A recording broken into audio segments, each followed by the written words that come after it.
नमस्कार. मी किशोर धारगळकर आणि आपण पाहतात समांतर. मित्रांनो, सध्या सगळीकडे निवडणुकीची धामधूम चाललेली आहे आणि ती चाललेली असताना मी आज एक चित्रपट पाहिला, रजाकार. खरं तर हा विषय थोडासा पॉलिटिकल होऊ शकतो, पण मला तो करायचा नाही आहे, कारण ह्या चॅनलवरती मी पॉलिटिकल ह्या विषयावरती काही बोलत नाही. पण हा चित्रपट पाहिल्यानंतर ना मित्रांनो, मला असं वाटलं की आज जे लांगुलचलन चालू आहे ना, अल्पसंख्याक समाजाचं आणि विशेषतः मुस्लिम समाजाचं, त्याच्याविषयी पंतप्रधान आता बोलतायत सगळीकडे, की कशा रीतीने हिंदूंची संपत्ती आहे ती त्याचा सर्वे करायचा आणि ती कशी मुसलमानामध्ये वाटायची वगैरे वगैरे प्रकारविषयी पंतप्रधान बोलत आहेत. आता माझा काही तो विषय नाही आहे, ते एक पॉलिटिकल गोष्ट आहे, आपण त्याच्याविषयी नको बोलूया. पण मित्रांनो, हा चित्रपट जेव्हा मी पाहिला ना, तेव्हा मी पहिल्यांदा असं अनुभवलं आणि मला कुठेतरी आतून असं वाटलं की आपण जी सहिष्णुता म्हणतो, ही खरीच सहिष्णुता आहे की हे आपलं दुबळेपण आहे. खरंच तुम्ही विचार करा, तुम्ही चित्रपट बघा, अतिशय वाईट पद्धतीने याचं डिस्ट्रीब्युशन झालं आहे. आणि मी तर अगदी कुठेतरी एका कोपऱ्यामध्ये मुंबईच्या जाऊन हा चित्रपट पाहिला, कारण मला तो पाहायचाच होता. तुम्ही पण कुठूनही मिळवून हा चित्रपट बघा, एक हिंदू म्हणून बघा. मला काय म्हणायचं आहे आणि मला काय वाटलं हा चित्रपट पाहून, की ठीक आहे की मला कट्टर हिंदू व्हायचं नाही आहे, मला कोणाचे गळे कापायचे नाही आहेत, मला कोणाबरोबर मारझोड करायची नाही.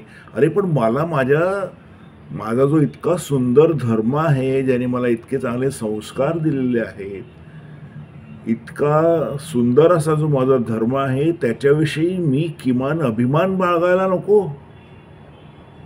आणि हे कधी शिकणार आहोत आपण हिंदू?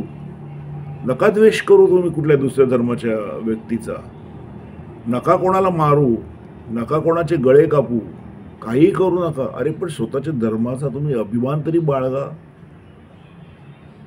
हे जे त्या चित्रपटात दाखवलं आहे ना मित्रांनो, हे बघून खरं तर तुम्हाला असं थरथर येईल अंगामध्ये, किंवा अंग कापायला लागेल तुमचं, इतकं भयानक.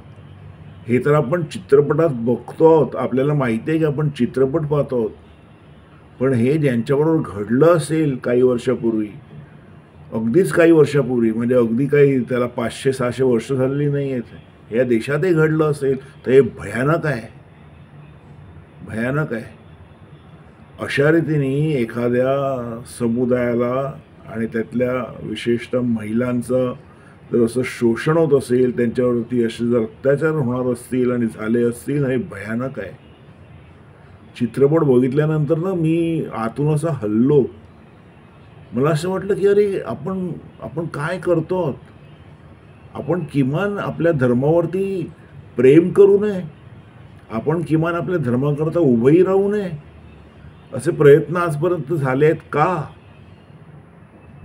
मित्रांनो, तुम्ही मुद्दामून ना बघा जाऊन चित्रपट, कोणाच्या रागापोटी नका बघू. तुम्ही तुमचं जे आपण म्हणतो ना सिंहावलोकन म्हणू, किंवा त्याचं जे काही विश्लेषण आहे ना, ते तुम्ही करा, एक हिंदू म्हणून करा, की आपण खरंच हा इतका सुंदर जो धर्म आहे त्याला पुढे घेऊन जायला लायक आहोत का? आणि जर नसू तर आपण आपल्या स्वतःला कसं लायक बनवलं पाहिजे, ते हा चित्रपट बघून मला वाटलं की तुमच्याशी बोलावं. काय होतं की चित्रपट येतात, काही जण बघतात, काही बघत नाहीत आणि ते तसेच देऊन जातात. पण हा चित्रपट असा जाऊन देऊ नका, मुद्दामून बघा मित्रांनो.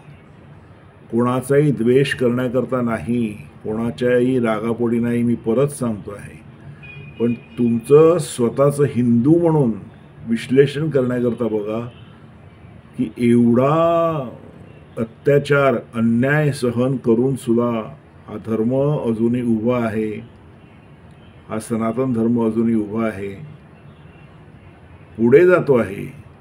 त्याला आपण कसं पुढे घेऊन जायचं? आपण नुसते सहिष्णू बनून फायदा नाही आहे, तर आपल्या धर्माचं रक्षणही आपणच केलं पाहिजे. हा संदेश कुठेतरी हा चित्रपट आपल्याला देतो. आणि ज्यांनी त्यावेळी रजाकारांबरोबर लढाई लढली असेल ना मित्रांनो, आणि आपला जीव गमावला असेल, शहीद झाले असतील, त्यांना मी नमन करतो, खरंच सांगतो तुम्हाला.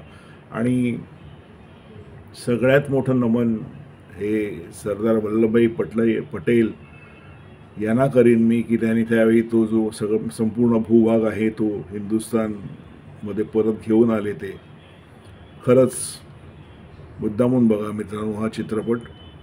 जनरली मी चित्रपटाविषयी बोलत नाही, कारण मी त्या व्यवसायात होतो.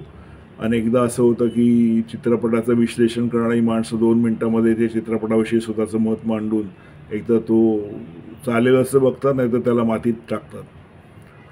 पण मला माहिती आहे की प्रत्येक चित्रपटामागे फार मेहनत असते.